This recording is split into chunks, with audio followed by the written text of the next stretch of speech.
有一个人家里养了个鹦鹉，鹦鹉大家知道都会学舌的，都会学人家讲话的，很可爱。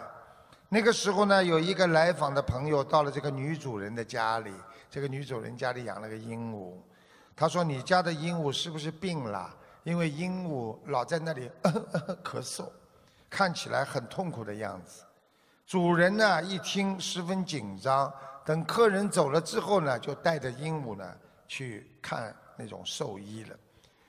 最后呢，查了半天呢，这个鹦鹉很健康，一点毛病都没有。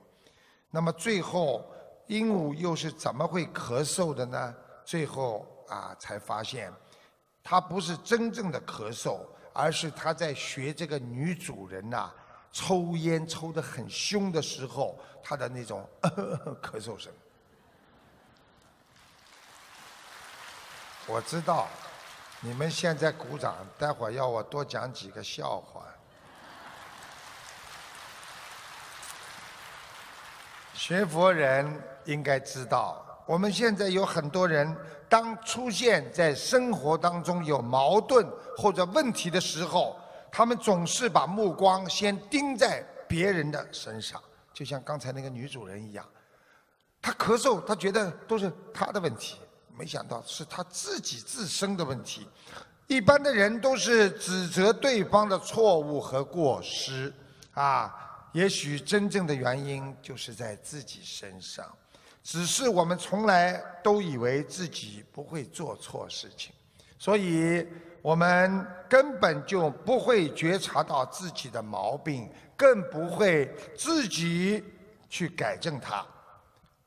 中华传统文化当中讲到，己不正焉能正人，所以修心必须要自修，然后才能度人。在家中的行为举止直接影响到你的孩子，如果爸爸妈妈像菩萨，孩子一定是个小菩萨。所以要像菩萨，你才能让别人跟着你修。所以奉劝所有出去度别人的人都要懂得一个道理，我们要度别人，自己首先要像个菩萨。在家里要想让先生跟你学，你要先像菩萨，先生才会感动。榜样的力量那是无穷的。